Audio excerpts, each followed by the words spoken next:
सभी के लिए खुशी की बात है। और जैसे आप जितने भी कार्यकर्ता हैं या नेता हैं, आज सबके लिए बहुत खुशी की बात है कि आज मनीष जी को सुप्रीम कोर्ट से बेल मिल गई है। और हमको पूरा उम्मीद है कि इसी तरह से अरविंद केजरीवाल जी को और सत्येंद्र जैन को भी बेल मिल जाएगी।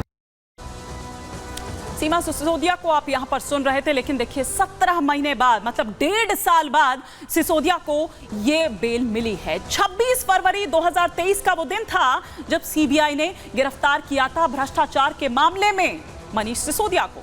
फिर 9 मार्च 2023 पिछले साल का ही वो दिन था जब ईडी ने गिरफ्तार किया था मनी लॉन्ड्रिंग के मामले में। और 9 अगस्त 2024 सुप्रीम कोर्ट, यानी कि आज के दिन की अगर हम बात करें, तो सशर्त जमानत दी गई मनीष सिसोदिया को। तो ये हम यहां आपको दिखा रहे हैं, बता रहे हैं। लेकिन देखिए, जैसे ही ये खबर आती है, तो मैंने जैसे थोड़ी देर पहले भी कहा कि अगर इस पार्टी में जान फूंकने का कोई काम कर सकता है या किया है, तो वो अरविंद केजरीवाल के बाद मनीष सिसोदिया का ही नाम है। और यही कारण है कि अब जमानत की खबर जैसे ही आती है, जमानत जैसे ही दी जाती है, उसके बाद एक सुर में एक आवाज उठने लगती है कि मनीष सिसोदिया को सीएम बनाओ, दिल्ली का सीएम बनाओ। कौन कह रहा है ये? आइए आपको सुनवाते हैं।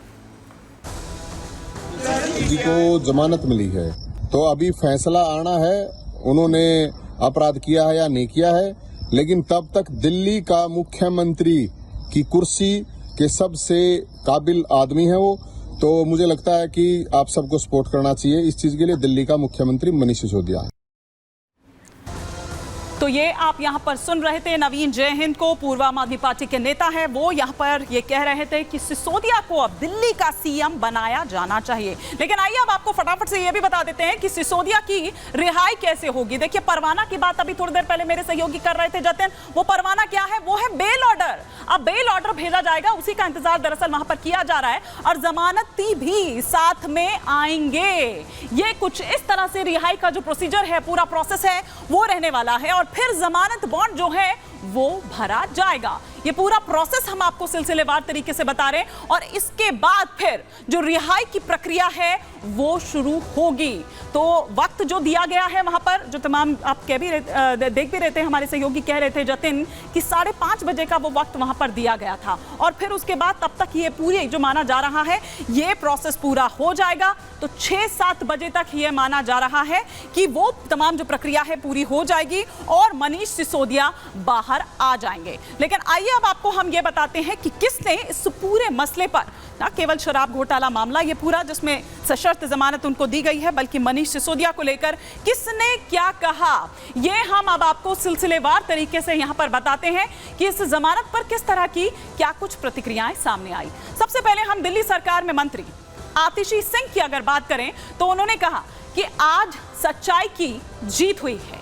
सिसोदिया ने बच्चों के भविष्य को बदला है, ये आतिशी सिंह ने कहा। दिल्ली सरकार में मंत्री हैं। इनके अलावा समाजवादी पार्टी के अध्यक्ष अखिलेश यादव जो हैं, वो क्या कुछ कह रहे हैं? वो कह रहे हैं कि उम्मीद है कि सभी को जल्द न्याय मिलेगा।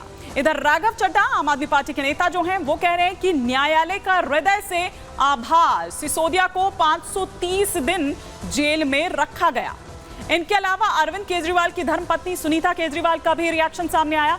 उन्होंने कहा कि भगवान के घर देर है लेकिन अंधेर नहीं है। उधर पंजाब के मुख्यमंत्री भगवंत मान ने क्या कहा? सिसोदिया की जमानत सत्य की जीत है। आम आदमी पार्टी सांसद स्वाति मालीवाल ने भी रिएक्ट किया। उनका क्या जो ट्वीट है वो सामने आया कि मनीष की बेल से बहुत खुशी हुई है, उम्मीद है कि सरकार को सही दिशा में लेकर चलेंगे।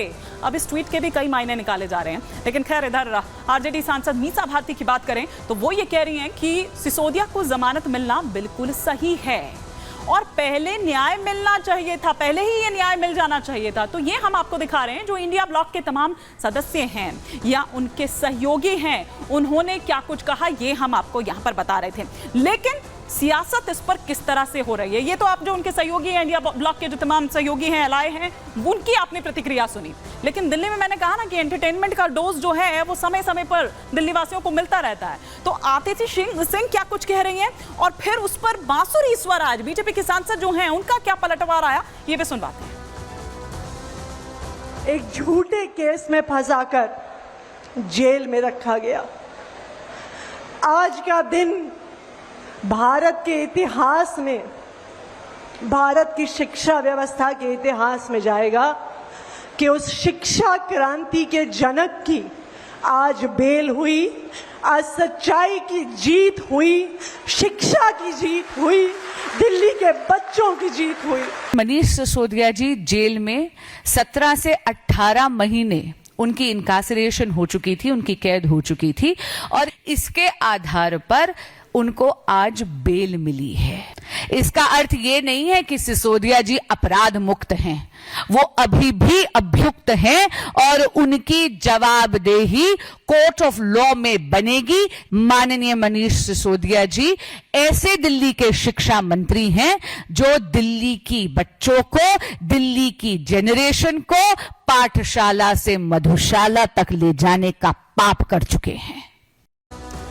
तो जहां वो शिक्षा मंत्री को और मनीष सिसोदिया को, जो आतिशी सिंह हैं, वो शिक्षा क्रांति का जनक बता रहे हैं, तो वहीं दूसरी तरफ बीजेपी के सांसद बांसुरी स्वराज ये कह रही हैं कि बच्चों की दुआएं क्या या बच्चे इंतजार क्या, बल्कि उन्होंने तो उन्हें पाठशाला से मधुशाला तक का सफर तय करवाया है। लेकिन खैर, मधुशाला की बात हो रही है, उस घोटाले की बात हो रही है, तो कब किसको कैसे बेल मिली वो भी हम आपको फटाफट से यहां पर बता देते हैं। देखिए, संजय सिंह आम आदमी पार्टी के सांसद हैं, उनकी भी इस पर प्रतिक्रिया आई थी और उन्होंने कहा कि ये जीत हुई है उनकी। वो भी खुद 6 महीने बाद जेल से बाहर आए थे। इस मामले में संजय सिंह 6 महीने जेल के भीतर रहे। वहीं मनीष सिसोदिया की बात करें तो मनीष सिसोदिया, तमाम ऐसी चीजें आई थी, वो डिवाइस किस तरह से, वो फोन अलग अलग इस्तेमाल किए गए, उनको कैसे तोड़ा गया, क्या रहा, वो डॉक्यूमेंट्स, ऐसी तमाम चीजें जो आम आदमी पार्टी की ओर से तो ये कहा गया था कि चवन्नी तक नहीं मिली। उनके घर से लेकर गांव तक में आप देखिए कि किस तरह से वो उनकी टीम पहुंचती है ईडी सीबीआई की, लेकिन चवन्नी तक नहीं मिली। लेकिन तब भी 17 महीने वो जेल में रहते हैं, 1.5 साल वो जेल में रहते हैं और अब अरविंद केजरीवाल की बेल का इंतजार कर रही है आम आदमी पार्टी। लेकिन जो केंद्रीय मंत्री है रवनीत सिंह बिट्टू, वो क्या कुछ कह रहे हैं मनीष सिसोदिया की इस बेल पर, आइए आपको वो भी सुनवाते हैं। अरे, हर चोर को बेल मिलती है, हर कातिल को बेल मिलती है, हर रेपिस्ट को बेल मिलती है, उसी तरीके से इनको बेल मिली है। तो इसमें बड़ी बात क्या है? 17 महीने ये जेल में रहे, अपनी सजा भुगतते रहे और जब ट्रायल पूरा हो जाएगा फिर इनको सजा हो जाएगी, फिर चले जाएंगे। ये आशा की किरण नहीं है। ये इतने घोटाले कि कल किसी और में जेल में चले जाएंगे। ये तो प्रोफेशनल चोर हैं लोग। ये तो प्रोफेशनल चोर हैं और हर चोर को बेल मिलती है। आज ये इस जेल में है तो कल उस जेल में चले जाएंगे। कि केंद्रीय मंत्री रवनीत सिंह बिट्टू की आप यहां पर बात सुन रहे थे। तो दिल्ली में सियासी पारा एकदम हाई है। अगर आप किसी से भी मनीष सिसोदिया की लिए अगर आप पूछने जाएं जमानत को लेकर, तो वहां से आरोप आता है तो यहां से प्रत्यारोप आता है। लेकिन शराब घोटाले में अब हम आपको बात करते हैं पते की बात, और जो फैक्ट्स है उसके साथ वहां पर बात बताते हैं कि सिसोदिया पर दरअसल आरोप क्या हैं, क्या लगे थे आरोप कि कंपनियों को, जो कंपनी थी उनसे लाइसेंस फीस में 144 करोड़ 36 लाख की छूट दी गई। कितने की? 144 करोड़ 36 लाख की छूट। एक लाइसेंस आवेदक कंपनी को 30 करोड़ रुपए लौटाए गए। कंपनी जरूरी जो एनओसी है लेने में पूरी तरह से नाकाम रही थी। शराब का लाइसेंस लेने वालों को फायदा पहुंचाया गया। आबकारी विभाग के खिलाफ कई फैसले लिए गए। अमित अरोड़ा को यह नाम भी सामने निकल कर आया था कि उसको किस तरह से फायदा पहुंचाने के लिए 2 करोड़ 2 लाख की वो जो रिश्वत है वो उसे मिली थी। सिसोदिया ने सबूत छिपाने के लिए 14 से ज्यादा फोन बदले थे। और आप देखिए कि जब ये तमाम चीजें निकलकर सामने आती है कैसे सनसनी सी मच जाती है, क्योंकि ये आम आदमी पार्टी तो ये कह रही थी कि हमने कुछ नहीं किया, एक चवन्नी तक उनको नहीं मिली और हमने कोई घोटाला नहीं किया है। तब ये भी हुआ कि भाई फिर आपने वापस क्यों नहीं, इस तरह के भी तमाम सवाल उठे थे। लेकिन सिसोदिया ने सबूत छिपाने के लिए 43 सिम कार्ड बदले, ये आरोप उन पर था। 43 सिम कार्ड में से 5 सिम कार्ड सिसोदिया के नाम पर थे। ये वो तमाम आरोप